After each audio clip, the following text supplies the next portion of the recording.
2, 1, hit it.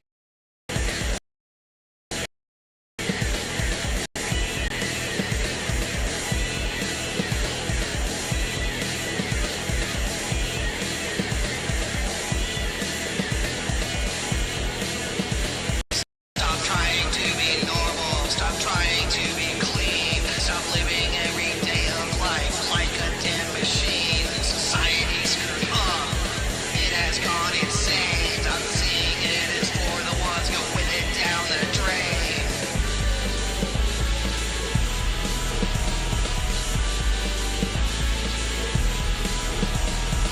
It's the measure of sanity to be happy. It's the measure of happiness to be sane. Take it to the edge. The edge of insanity. Take it to the edge.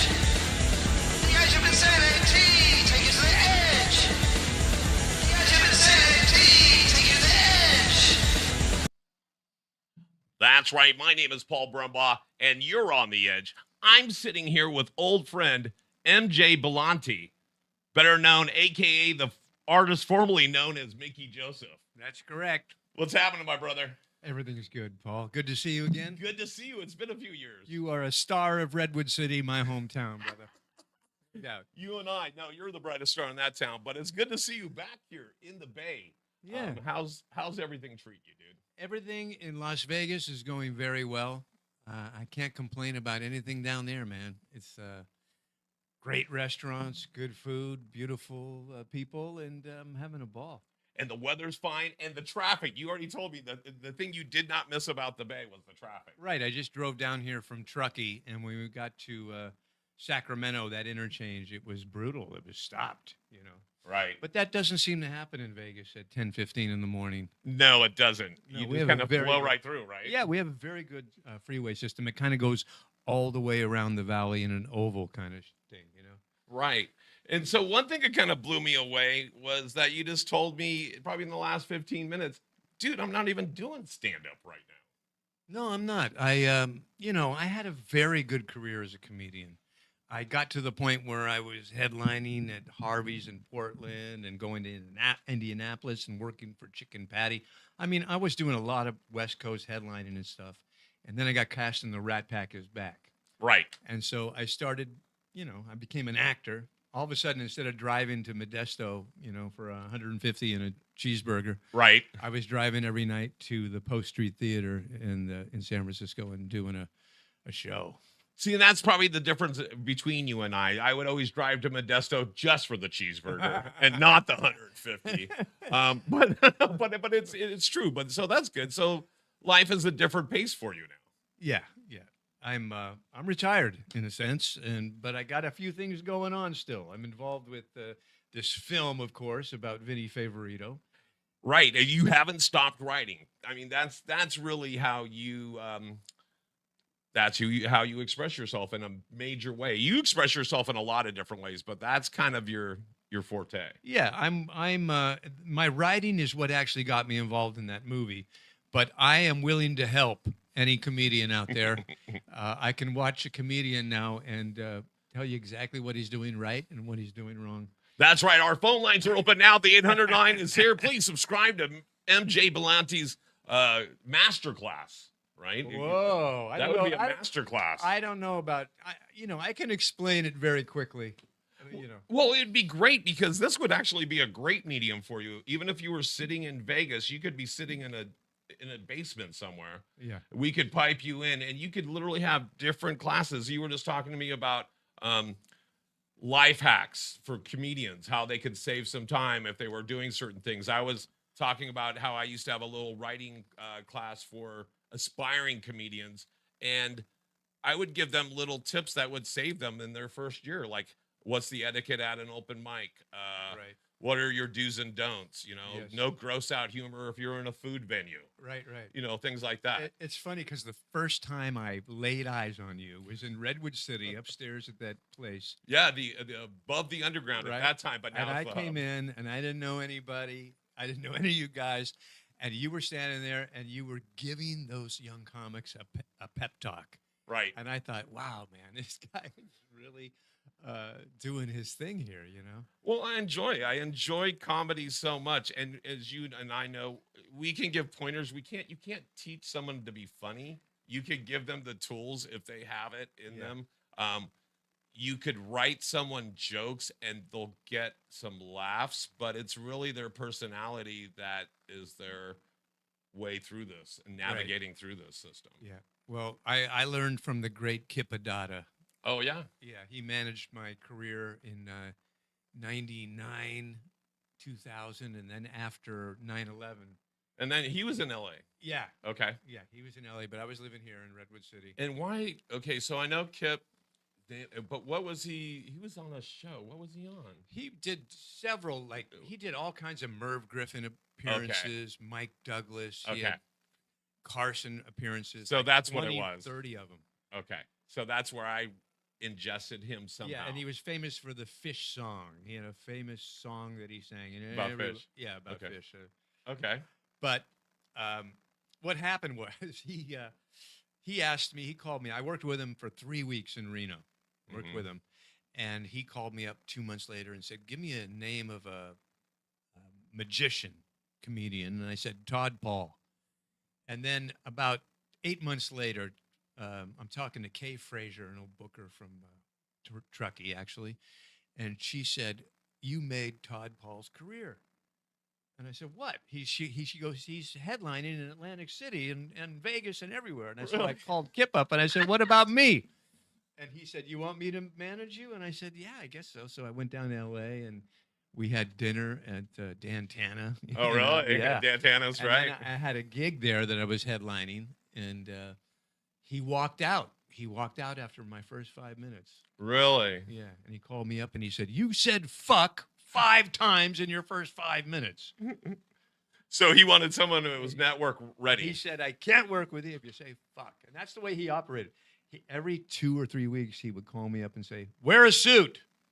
Go buy some suits. Oh, it was just No more T-shirts. Just little demands. It was like text with these younger folks. Absolutely. Just little bursts of information. Absolutely. And then, Were they gems? yeah, well, yeah. You look Because where you are today. I got Here the- in a T-shirt and jeans. I'm sorry. I got this. It's in the car. It's in the car. It's in the car. I'll go get the tie. It's a clip-on. but That's hey. the good thing about retiring. I don't have to wear a suit anymore. No, that's a good thing. No, it's a beautiful thing. But and So, then the okay. third thing was, don't touch the microphone. Leave it in the stand. Don't touch it. I go, why? It's part of my physicality. I use it all and over. I the use place. it as a prop. And Right. And he said, what did he say? God, I can't think of the guy's name now. The guy that go like this. What's the old? Oh, saying? yeah. Jack Benny. Jack Benny. Jack Benny never touched the mic. Rochester. That's what he said. Jack Benny never touched the mic. So Oh, that's funny. So so one of my first pieces of advice was stop pacing. yeah, Because I would thought I was working the crowd by going back and forth. I thought I was looking at people and engaging with people, but I apparently looked like an expectant father in a maternity ward. right.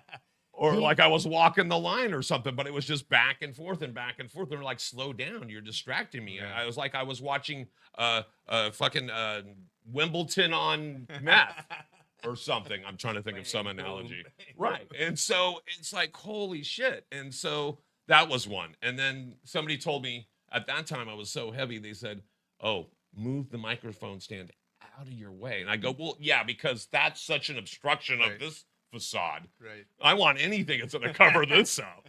If I could just go out there as a jar floating in some gel, it'd probably be better for me. All right, so let's switch gears. You're still writing, but now since and it's not like you've retired, but I'm feeling I'm going to see a return to your comedy back to stage at any time. I don't know what's gonna happen, man. You know, I'm playing the piano every day. You're a free spirit? I'm getting ready, man, for nothing. You know, You're getting ready for nothing, but you're painting bullshit because every time I see you, you are doing something. yeah. I paint every day, every morning. I wake up and I try and get that paint out of the tube. And if I'm successful at that, I'm gonna have a great day. Are you really cranking them out in the frequency I see you posting them? I am. I work on Holy I work on smokes. about 6 or 7 pieces at one time. Oh, so this is like the money shot, if you will. Yeah, if I find a color I really like, I mix something up and I say, "Wow, that's Oh, I wish you I could could find use- one color that you would like. Yeah, I I've could seen use your it over paint here. working. It's a lot of color. You know, that's one of the things that really resonates with me is it grabs me. Oh, The great. colors and the composition and the stuff you do. And Thank then you, man. and then you find art anywhere.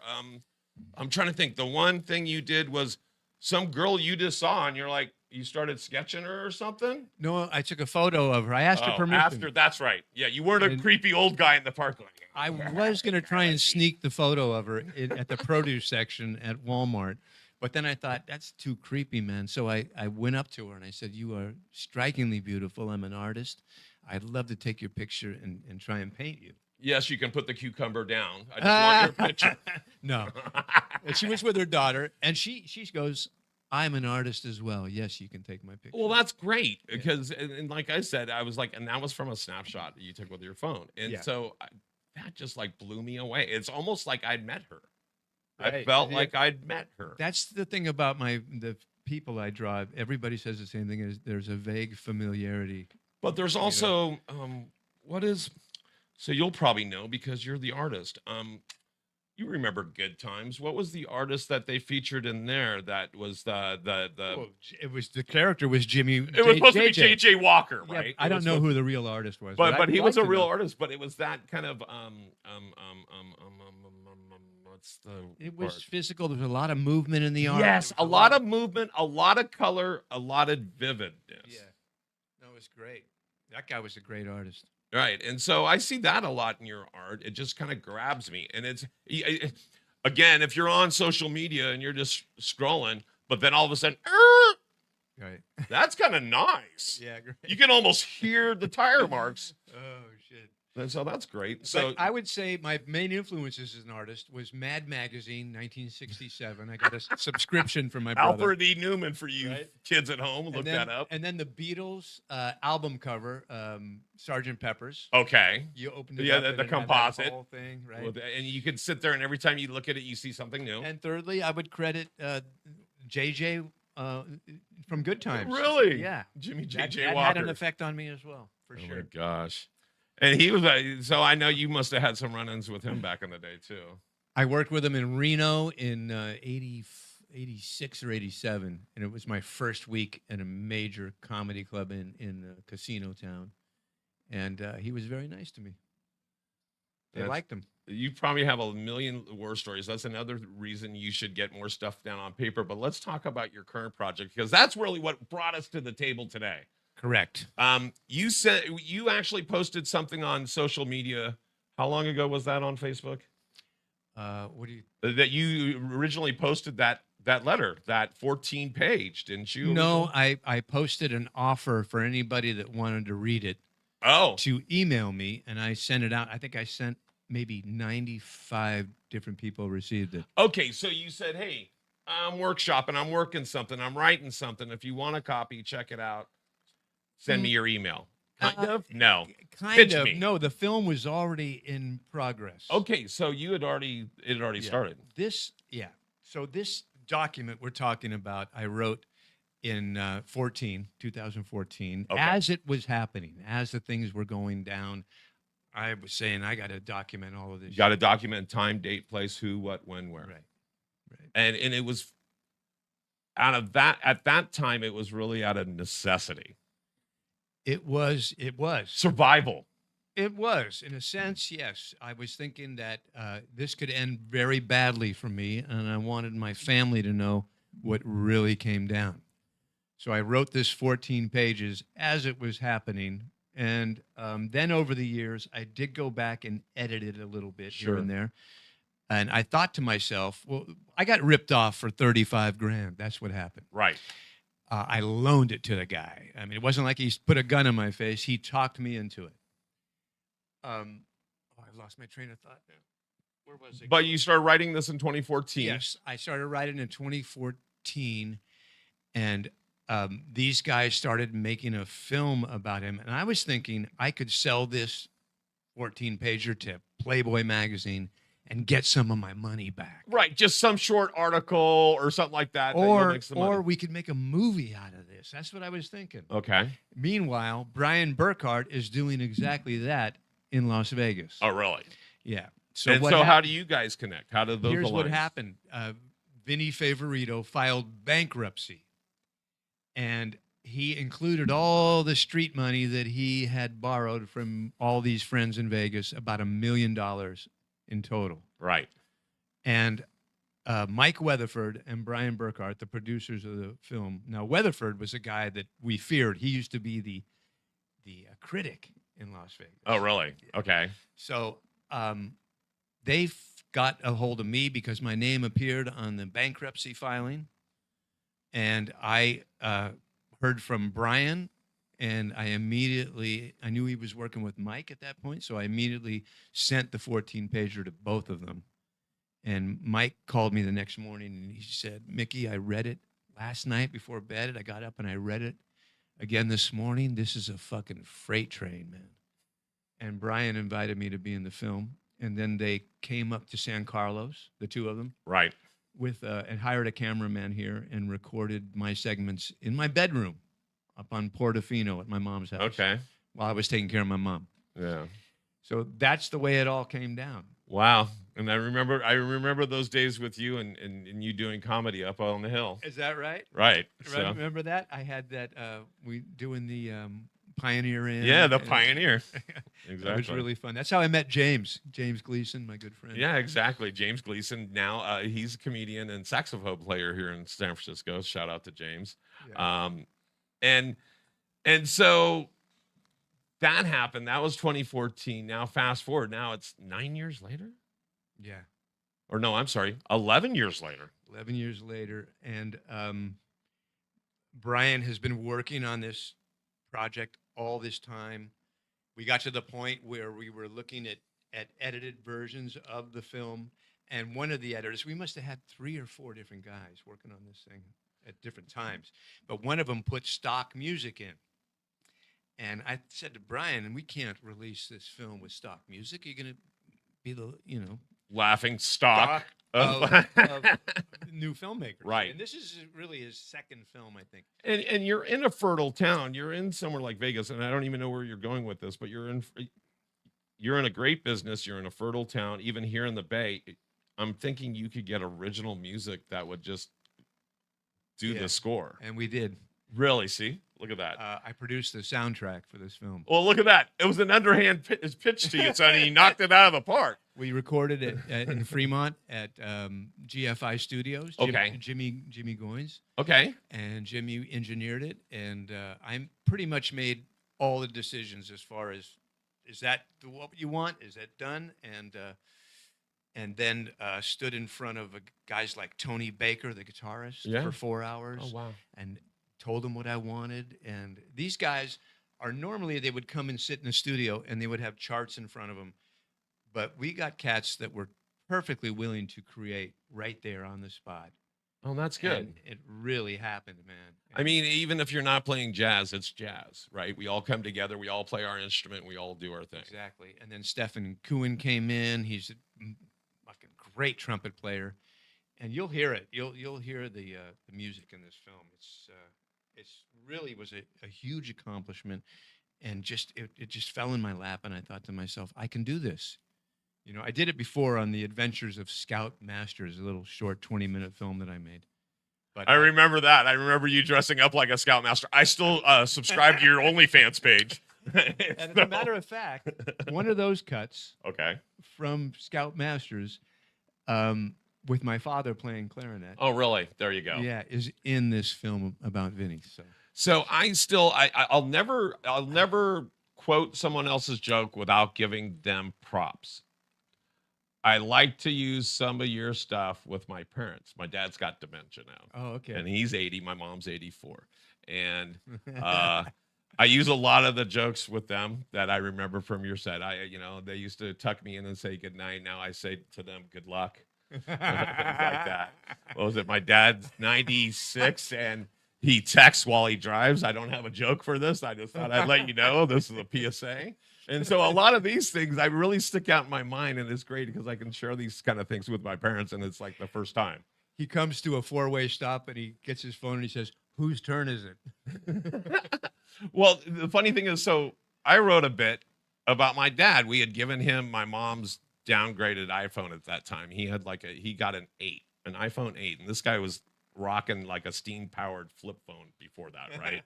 And so we gave him an iPhone, and he uses a phone like you should use a phone, as a phone. Right. But literally, I forget what it was. He goes, "What time does the VA close?" And I said, "Why don't you just ask Suri?" He goes, "Who's Suri?" I go, "It's the lady that lives in your phone that tells you all the answers." And he goes, "I already have your mother. I don't need another one." And then I said, "Well, go on safari." And he goes, "I'm not hunting elephants, son." And so it continues. So we find sources of inspiration from everywhere. Right. And here you got, and we can say this, okay, kids, cover your ears at home, but you got fucked over and you turned it into art. I didn't say good. That's a great joke. I don't say good night. I say good luck. Yeah, that's it. I remember that. That was such a great joke. They used to drop me off at the movies. Now I drop them off at the movies. What's yours? What was it?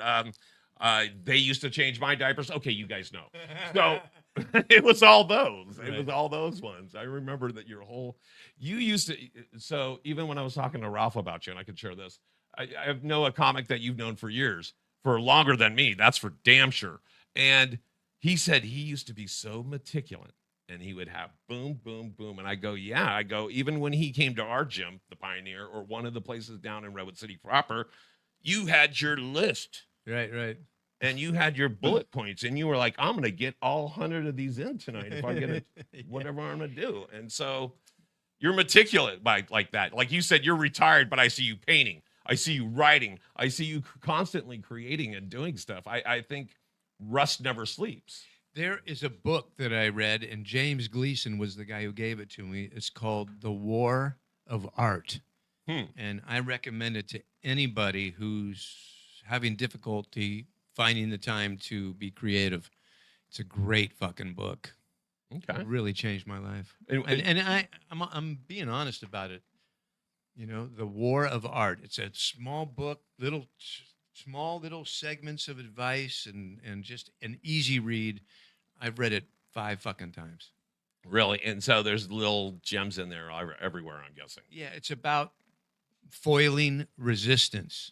It's about why you don't write or why you don't paint, and how can you get to the point where you're just first thing in the morning squeezing that tube and making it happen. So are you a disciplined writer? Are you a disciplined artist? I'm one of those guys. So if I run into, I don't want to use the word again, this is a bad word when it comes to comedians, writer's block. So if I have writer's block, I've always told myself, okay, then I'm going to switch gears. If I'm not writing right now, then I should be promoting. If I'm not promoting, I should be on a podcast. If I'm not on a podcast, I should be on social media. If I'm not, I should be doing something to further my career or situation. Right. Because stagnant is where, that's where we die. Right. And so, but you have so many different oils to dip your brush into, so to speak, with you. So are you really that disciplined? Like, I'm gonna paint today. I'm gonna paint no matter what. Because like sometimes when I force writing, like if I go, hey, I need to write jokes, sometimes it doesn't come out. So then I start playing court reporter, and I just start talking about, oh, it's drizzling today. It's windy in the city. My dog's sleeping on the couch with the kid, and that's exactly the way you should do it. But you should have an opinion about all those things. You should say, I like when my dog is sleeping on the couch. Right. Or I don't like it when my kid is, but I like it when my dog is. Right. Okay. So it was explained to me by Kip Adada. It's a simple declarative sentence followed by some embellishment and then a surprise at the end. Right. That's a joke. Right. And so we are magicians. It's misdirection. Right. I stuck with that, and it worked out for me. So when I worked with a comedian, I won't mention the name, but this comedian would send me declarative sentences. Okay. And I would talk with the comedian and say, why is this funny to you? And with that conversation, I would come up with the embellishment and then, sometimes struggle to find the surprise at the end, but it generally came pretty fast with me. Like I'm my own harshest critic? Yeah, if I needed to write something, I could sit down and work with whoever I needed to and get it done within an hour or two. So part of it is just getting to know the voice of the person and having a conversation with them at first, right? Absolutely. And I've tried it with other people. I've only been really successful with one comedian, but I've tried with others, but they just don't seem to latch on to it the way this one comic did. Some of us, there's a brotherhood, even with you and I. We've sat at Denny's, we've punched up each other's jokes, we've talked shit. And so there's a time where, and I've had people give me, like I had in the very beginning, they said, "Oh man, you have such," Tony Sparks had told me, "You have such deprecating humor. You're like a Rodney Dangerfield." And so I had a comedian give me and I was such a loser. So that was my whole premise. And I had 5 minutes of failed suicide attempts. Wow. Okay. And so this guy had done this joke. This comedian had this joke, and he goes, "I wrote this." And he goes, "The funny thing is when I wrote it, I know this wasn't me. I literally think I was writing this for your set." Wow. And it was like, "I'm such a loser. You know, I swallowed the bullets and tried to load the 45 with, pills or whatever it was." And I was like, "Oh my gosh, that's right. That would not go with your humor," because he was such a, he still had hay from the hay fields in his hair. He's taken out on the field. So it wouldn't have been his voice at all. But that is it, isn't it? Isn't it getting to know who you're writing with or who you're collabing with? Sometimes you want that opposite opinion. You and I would, when we would create our jazz sitting at Denny's, it was yin and yang. We weren't of the same mind. Right. We saw things differently. People are always trying to write our punchlines before we deliver them. Right. And we're trying to be that magician that goes, "Ta-da, no, it's not what you thought." I talked about that. I wrote a book, and I talked about the fact that I would call my brother, and I would say, when I was first starting out in LA, and I would run my material by him, and he would riff it with me and always improve it. And I thought that it was because we had a similar brain. No. It's a weird kind of parallel, but there's a cross. Yeah. There's something different, because if it's all slanted one way, people are getting a roadmap to your comedy. Speaking about a roadmap to your comedy, a roadmap to your comedy. No. I know. I just wanted to tap on the leg. We have someone snoring in the background, and it's not the dog. So that's how good. I don't walk the room anymore. I just make them snore in their spot right now. That's what I do. So again, but that's great. So again, I keep getting diverted because we're talking about writing, and you know me, I have like joke Tourette's. I always want to talk about comedy, but I've written a lot of 90-minute pitches or 90-second pitches for screenplays. I've written like 3 or 4. One was, a matter of fact, it was kind of similar. It was about a comedy mafia that was stealing all of our jokes at a lower level. So they would have like people come into places like the Brainwash and watch comedians and steal their jokes. And then the next thing you would know is you would go home and be watching Netflix, and you'd be like, "That's my best fucking joke I've ever had. Right. How did he get that?" I believe that happens. I think it does sometimes. And so there was a whole thing where it's a conspiracy theory, and they were trying to rub me out because I found out. And so, so I've had a couple different things. I had a video game app that actually went out and started trying to kill people. Wow. Because what happened is I was on a video game on my phone, and I realized on the leaderboard, I was like, "Oh, I'm like 33 on the leaderboard amongst my friends." The person right above me had been dead for 6 months. Wow. On the leaderboard. And I'm like, how can this guy that's dead, he was murdered like 6 months ago in Florida, and he's still winning me at, Candy Crush or whatever a flip it was. So how did this happen to you? You had to start chronicling it. You had to start putting it down on paper. And then you hooked up with this other person that was making this documentary. So it was almost like the planets perfectly aligned for you. It's amazing. I mean, it's amazing to see anything that you produce on a screen. It's a miracle if it's going to happen. Right. And Brian Burkhart really, really made this thing happen. I was not as busy on it as he was, and Mike Weatherford, but the three of us, I think we all get writing credits on it. and it's just a miracle that people are going to see this film. I mean, it was so many things had to line up, and attorneys and insurance and everything. Well, so even your subject at hand, you had to get releases because I started reading just the press kit that you had sent me over, and I started thinking to myself, wow, this is real. Yeah. This is, and again, it was a document. And I'm like, well, this is real. They're using real names. This is a real person. Yeah. What the hell's going on The here? film is about nine of his victims, And you just happen to be one of them. and I'm one of them. But without a doubt, there's hundreds that never came forward. Oh, sure. He was an insult comic, and that was his act. He was like the new Don Rickles. He would say to a guy, "What do you do for a living?" And if the guy said, I operate 5 companies down in Atlanta," after the show, he would say to that guy, "You want to play golf? Right. I'm comped at every golf course in the valley." Right. Or the restaurants. Like he said, he had like comps for MGM properties or whatever it was. Exactly. And then by the time you get to the 11th tee, he's talking about a recording system that he needs to buy for his show. Of course. And maybe you can loan me $5,000 for that.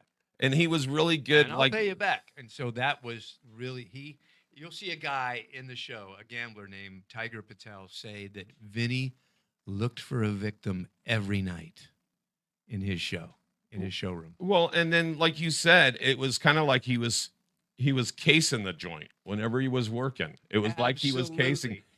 So part of his act, he was a Don Rickle-esque kind of comedian where he would lay suppressive fire across the entire room. He would hit everybody. It didn't matter what color, whatever. And he would know your name, your occupation, your race. He would hit you all the way across. And he would get to know everybody. And at that point, it's like a case study. Right. Of who I can scam and who's my easiest mark. Exactly. And he would film each performance and then sell it to the audience on their way out. Of course, if you're the one getting fucked with, you want to buy it. You know? Oh yeah. So it was a great hook. But that system of recording he hustled a lot of people out of money on that alone. Wow. Me, it was something different, but it's a great movie, and it's dropping on Apple TV, Amazon, Google Play, Comcast, Cox, and Sling early August. Early August. Like We don't have an 11th of exact August. date or 11th. We got a preview thing he just sent me on the 5th, but the 11th of August is when it's supposed to really happen.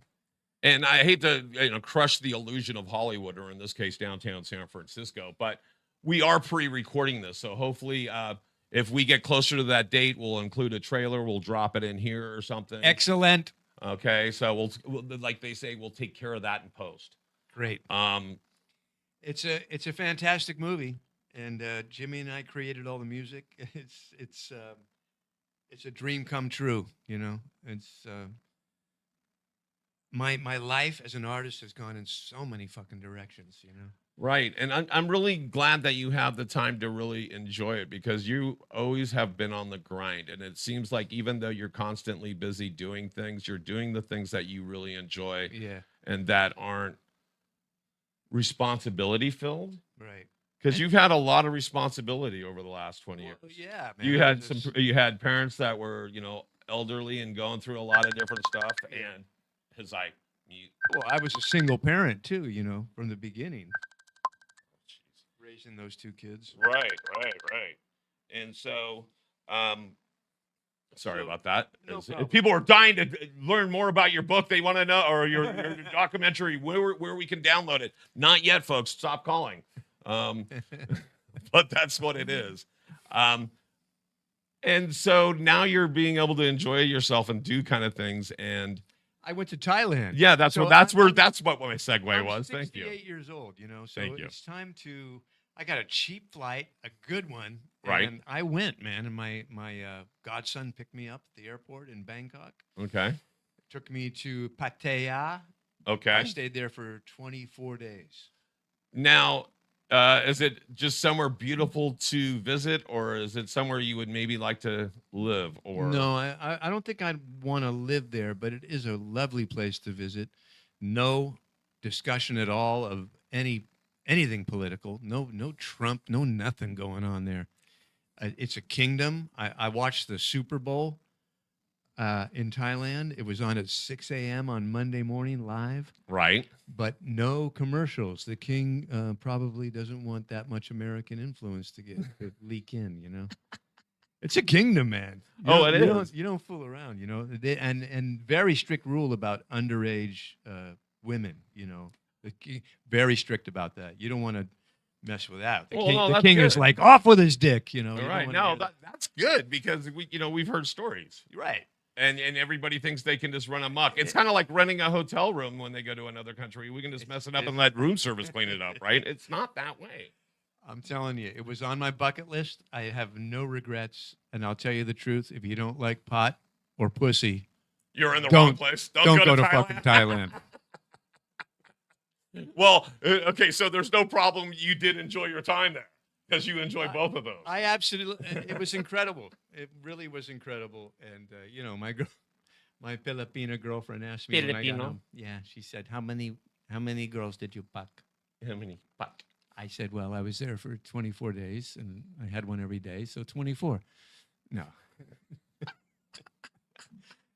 If you Oh my if you gosh. exaggerate the lie, you're more likely to get away with it. It's funny because how many years has it been since we've sat down together? Like 3 or 4. It was like 21. Yeah. It was like 2021, so it's been like 4 years. I still, even just hanging out with you, like even right there, I kept referring back to some of your jokes, Yeah. and in my brain, and it's like, oh yeah, the Filipino. Hey, listen, you can use them all, man. Well, then no, and every time I I'm think not about you using 'em. talking of the girlfriend, I think about the stupid, the one that yeah, but the one that I contributed a little to the Berry one, the Halle Berry. That's and Chuck right. Berry. And that's in my comedy special.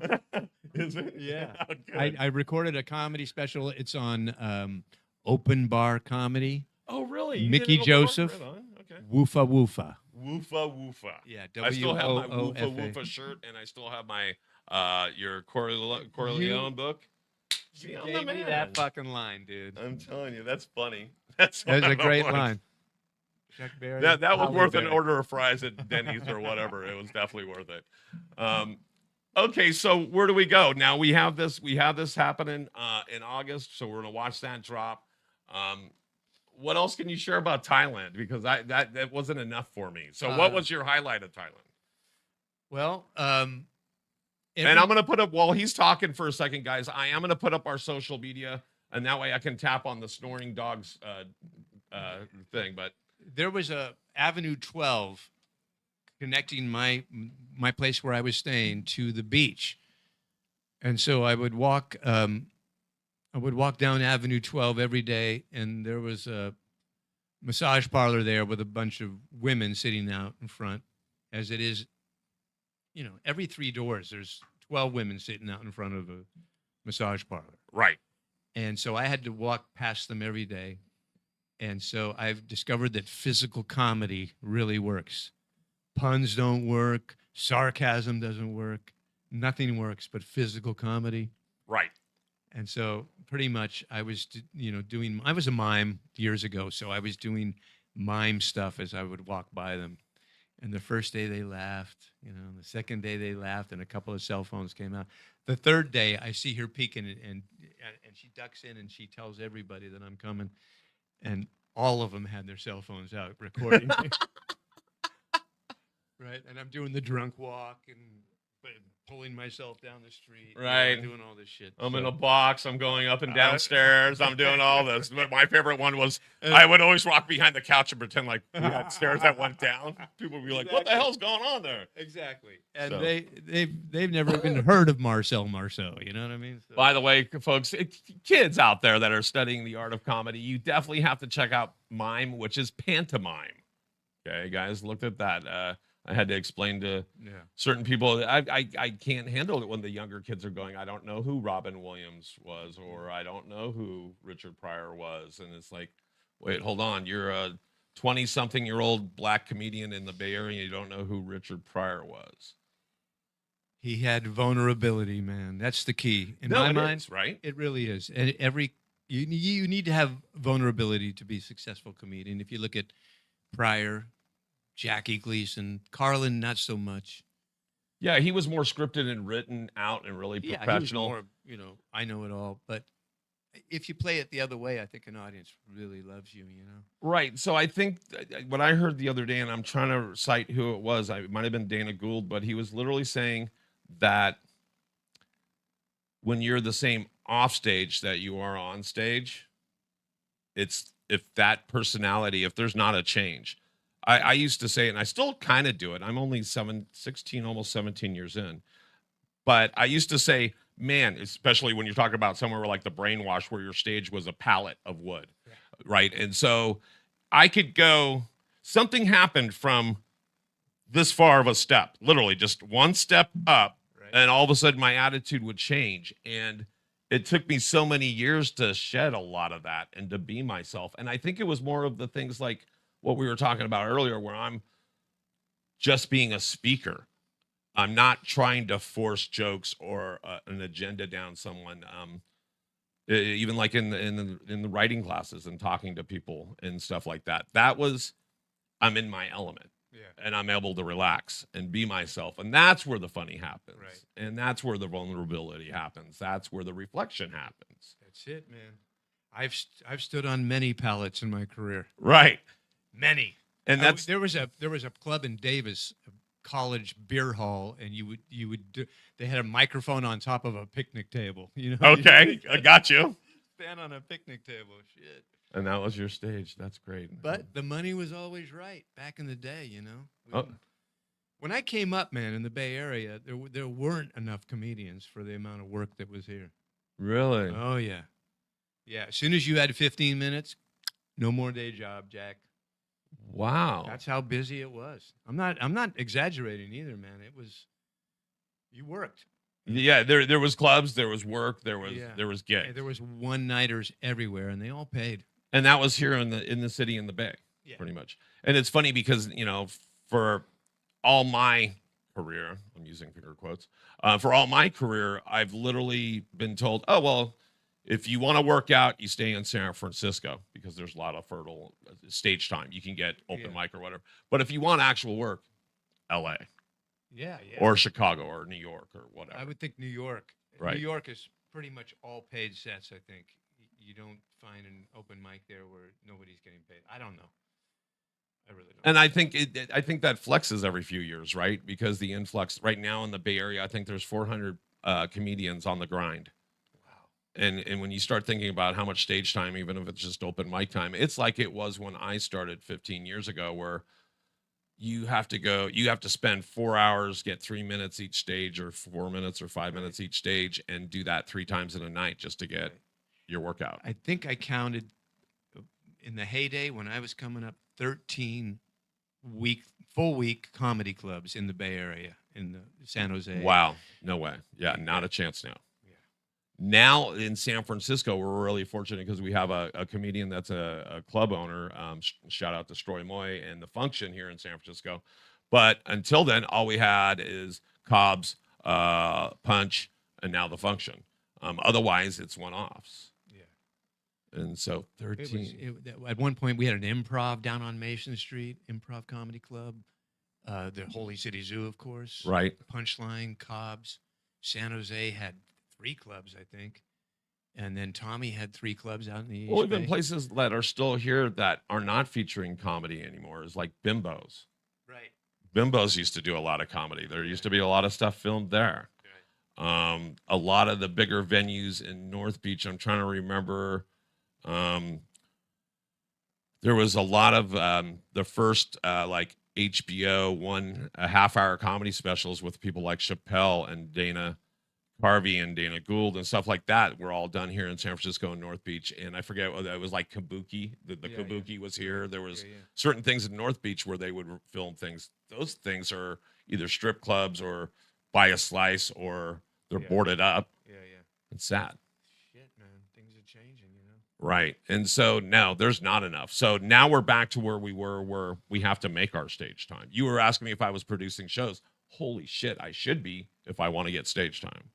But I've actually been fortunate. I have been doing comedy for that long, and so at least when I'm getting booked now, I'm getting booked for feature or headlining gigs that pay, Yeah, yeah, great. but they're just too far and in between. Yeah. Well, you got to keep at it, man. Right. Keep hammering away. Now, I met Vinny Favorito in the San Francisco comedy competition, where we did the first week together. No, the other week went on first, and then we were in the second What week year of was 20. this? 98. We did the second week of 20 comedians in the preliminaries together. Okay. We both went on to the semis together, and then we both made it to the finals together. And when you're with in that comedy competition thing, when you make it to that final week, you really know these guys pretty well. You've Right. been competing with them, and it becomes like a team. It doesn't really fucking matter at the end who wins it. That's how you really feel. Right. I'm here in the finals, and it is what it is. But Vinny won, and I came in third. But I thought he was a very nice guy. He up in North Beach one night, we went to a Pizza by the Slice, and he picked up the tab for all of us. Right. And then in Vegas, I was brought in as an opening act like 3 times a year at Harrah's at the Improv. If you were a good opener, you worked. Right. Back in the day, and she only had a certain amount of guys doing that job. But I worked with Vinny, and he was headlining, and I must have done 2 or 3 weeks with him over the years. Yeah, and so that's I knew kind the of guy. That really laid the foundation for this documentary. Right. Right? Because here we're all brethren when we're doing this. Man, a slice back in the day, picking up the price of a slice and being there and listening to our stories back and forth, you really get a brotherhood, a camaraderie amongst you. Yeah. And so you kind of harken back to that. That's why I when I read your press kit in the pages, I thought to myself, why did he keep going? Why did he keep giving? But the whole time, it's like, for one, he was so established. Everywhere you went, he has free comps. People knew him by name. He was selling out shows at $100 a seat. He had a 50-foot poster of himself on the strip. Right. And so, I would think my horse came in. I thought there was no way I wasn't going to get this money. Right. Back. And I'm the only relatively successful comedian that he fucked over. Really. Nobody else. But there's a guy named Brent Tobler from Denver. Okay. He got involved. He's in the film. But otherwise, it was really, other people he knew in Vegas or the industry, or like you said, he saw Mark, sized him up, and said, "Okay, wait, how can I squeeze it out of him?" Like you said, "Oh, maybe I need some equipment for my studio or this gig." Or there's a guy, a lawyer, a TV lawyer with commercials and billboards all over town named Ed Bernstein. Okay, and he's on every park bench, everywhere, a bus, everywhere, and it's enough said. Call Ed. That's his hook. He loaned Vinny $60,000. Oh, so you feel like you actually are a pretty smart guy. I got off easy. Yeah. No, my father, man, I'm telling you, I was pissed off, and my father eventually said to me, "Hey, man, people go to Vegas and lose $35,000 in 5 minutes. Don't feel bad, Yeah, well, they say is what happens. Yeah. So, I'm sure there's hundreds of guys that got fucked over by him and left town. And quite honestly, I think went back to their wives and never said anything about it. So people are going to see this movie and say, "That's the guy that got me." Right, and this was one thing that I think, quite honestly, the more I hear about the story, the more I know about it, the more I think that you got the better end of the deal. You went through a lot of anxiety, a lot of stress, a lot of bullshit during the middle of it. You have this friend that you thought you could really rely on. You were also looking at a possible, this is my chance to make it in Hollywood. There was a lot of things there was emotions were running high. You've always been the same person that I've known, which you were always grinding. So even at that time, you had a ritual. You know, you took a nap at a certain time. You watched a TV show. What was the TV show that you Bonanza. You would watch Bonanza. I- You would take a nap right before your gig.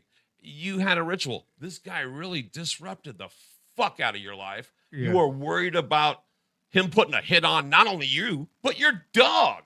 I Yeah. mean, there was so many things where I'm constantly, as my dog's over there sleeping, I'm constantly putting my hand down looking for my dog, Yeah. you know, and He's your so best friend. he's your best friend. And you're like, I got your back. And anyway, so when you look at that and all the shit you were going through in the moment, you got the better end of the deal. You got the wisdom out of it. You got the peace of mind. You're not the piece of shit that this guy was. I learned some valuable lessons, but I have exposed myself as a guy who was just trying to help a friend. I hope. Right. No, I think I don't want comes to come across that off way. like a fucking, just a total idiot. But anybody who, I gave him the money, man. That's the bottom line. So here's a question. I want you to give away the end because you know how it ends. Do you think he learned his lesson in life?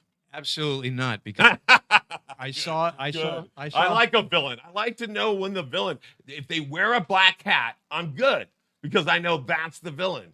And I know at the end, we're going to be able to say the moral to the story is I didn't have a heart attack on stage in front of 1 million people in Vegas because I'm a piece of shit. When he comes, he is not. He's not allowed on any Caesar's property. Okay. And a lot of hotels are either owned by Caesars or the MGM. Because of their On my side of town, there's the South Point Casino, and he's got a residency on the North End every other weekend now. It was 4 shows, now it's only 2 shows, so that's probably going to be dwindling. But he stays at the South Point, and I walked through there the other day, and I took a picture of him sitting there at the fucking Oh my gosh. poker room. That's funny. Can you want to show it?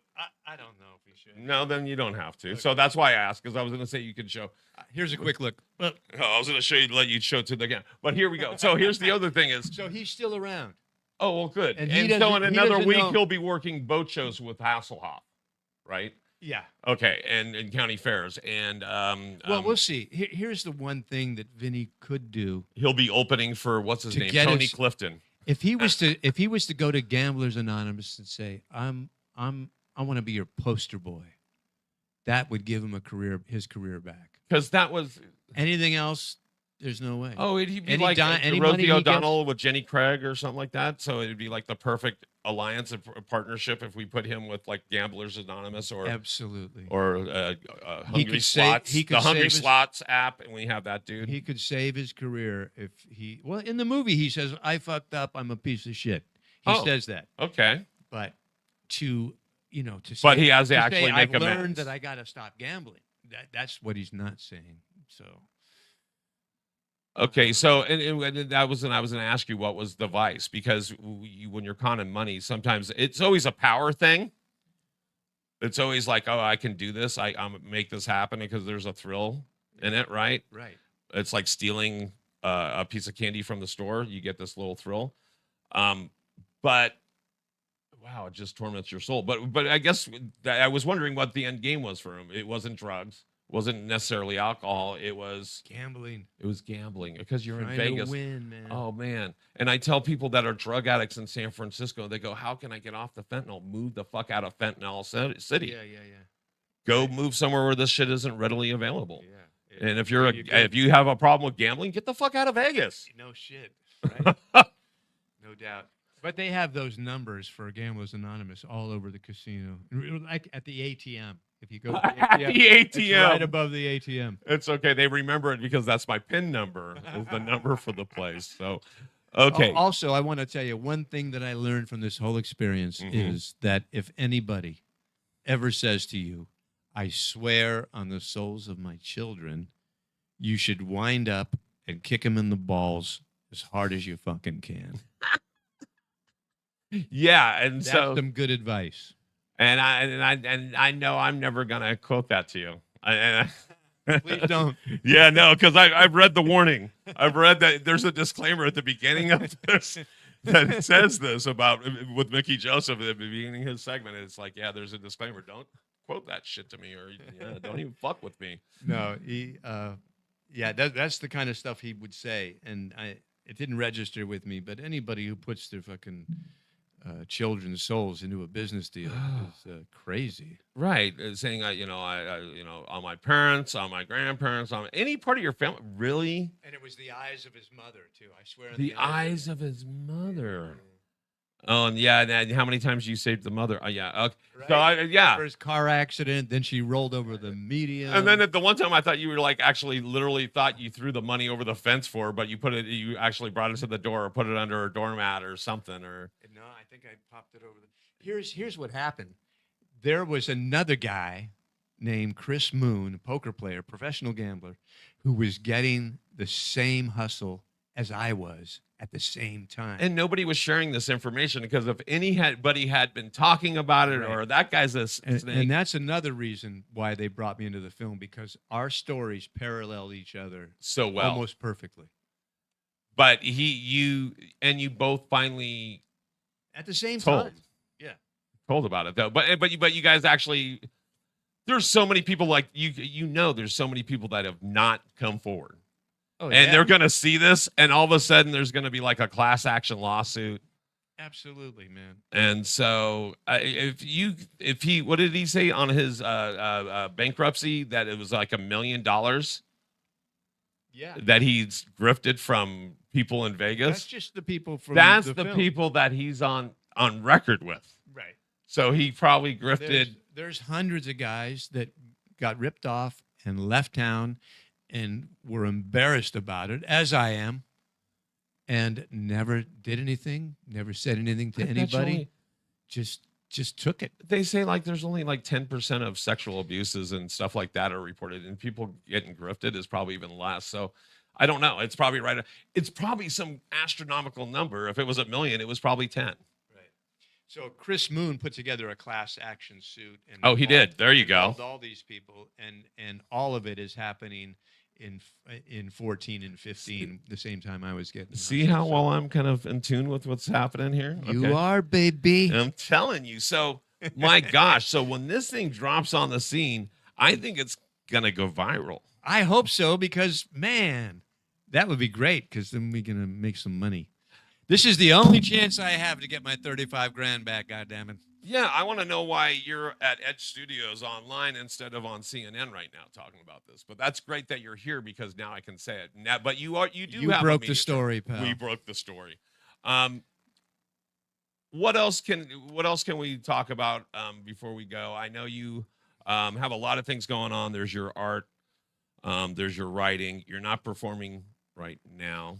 I'm thinking about Scout Masters, not seriously, but he had a lot of great material, and the older I get, the funnier I fucking look in a Boy Scout uniform, So, and you're there, so why don't you just get yourself a little green screen like we have in the room next door? You can go to your local fabric store, get a yard of green felt, hang it up behind you with some some rigging clips, and you, as the Scoutmaster, can be anywhere.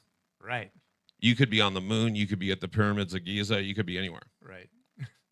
He's got good stuff, good stories. I'm telling you, you never know. Yeah. It's not the Scoutmasters. His name is actually Scout Masters. Scout Masters. Yeah, of course, Scout Masters. His father had a sense of humor when it was time to pick out a name.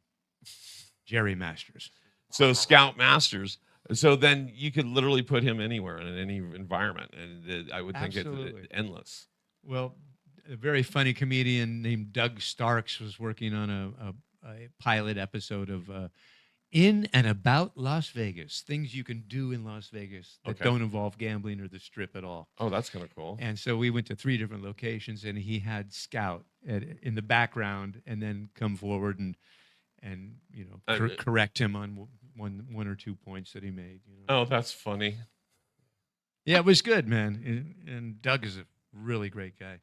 We're having this premiere in L.A., and he lives down there. I'm hoping he comes. And as an actor, because that's another facet of your creation, is that you're an actor, and being a comedian, man, improv is so much. What do you think about characters doing things like Scoutmasters? I mean, love it. do you want to do more of those? You willing to? Nah, you know what, man? I'll be honest. Anxiety is something I get the morning of any performance. Even Right. doing this today, I didn't sleep well last night, Really? and I had a long drive today. So, it's just, to me, it's a health issue. If you get anxiety, you run risk of anything could happen. So when I was talking to Robin Williams one time, I said, "Do you still get nervous?" And he goes, "Yeah." He goes, "The moment I don't get nervous or anxious, I probably should quit." Right. He goes, and I said, I had used I go, "Yeah, somebody said that I have this impending thoughts of doom." And he goes, "That's good." Yeah, that's good. Yeah. And so and I was like, "Yeah, really?" And he goes, "Yeah, that's where the magic happens." And it's like, wow, okay. No, And that's also where the shit happens too. I mean, you can die, but I mean, lean into the stuff. But yeah, no, there's another Bay Area comedian that had a character that he made one character on Instagram, and then he made another character on Instagram, and they were very much satire. They were way over the top characters. He's on his second season on a TV show on Hulu. Oh, is that right? Yeah. Who's that? Frankie Keonis. Oh, okay. And he's doing, Frankie Keonis. yeah, Wow, I think I know that guy. you probably do because you've probably done time with Oh him. no, he appeared on Pauly Shore. Was he on a Pauly Shore one too? Yeah, and I Okay. wrote a song parody about Frankie Keonis. Okay, cool. He got 'Cause- brand new Chiones. yeah, so he just released some special on some platform. I can't remember what it was, otherwise I would cite it. But yeah, and I'm even trying to remember. But he started off doing a Mexican girl character, and I want to say her name was Juanita. And then he did the guy that's Creeper, which is Cholo Fit, which is the character that he's been doing on Hulu for on his second season now. Which, okay, I mean, I've always wanted to do more characters. I love doing act outs. I am anxious, and so it's hard to do stuff in front of people. But I'd rather do it in front of strangers than my family. And so I will do that stuff, but I'm afraid of, well, I guess I'm not afraid, but I don't want to be one of those people that makes a character that now I'm trapped in it. Right. Like I think Pee-wee or Paul Rubens really enjoyed Pee-wee Herman, but I think he really missed Paul Rubens a lot of the time. Sure. And so, Sure, man. You get boxed into it, yeah. But I had a good time being Scoutmasters, that's for sure. It's crazy. Yeah. So more power to you. Keep on trucking. Good to see you, my brother. Please shout out what we're going to be doing. It's going to be on August 11th, and it's being released on. You're going back to your notes. It's going out on Apple TV, Amazon, Google Play, Comcast, Cox, and Sling.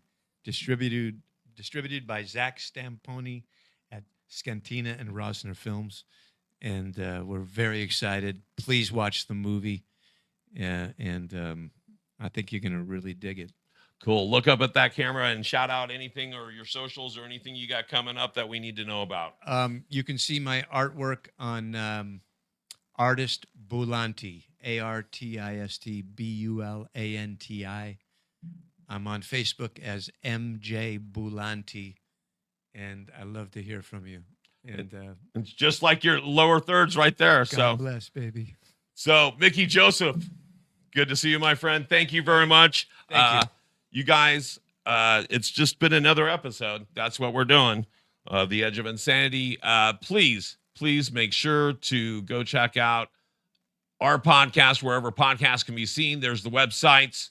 Go do, like, subscribe. Edge Studios Online. If you have any questions, please send us an email at edgestudiosonline@gmail.com.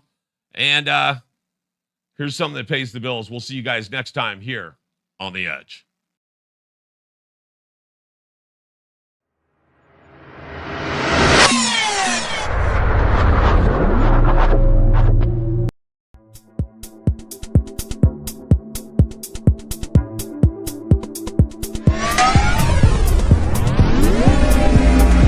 Monday 1 to 3 p.m. Junkyard Rat. Monday 4 to 6 p.m. Ghetto Poet. Tuesdays 11 to 1 p.m. Zig in the Zone. See you on our channel. Edge Studios Online. Keep standing up.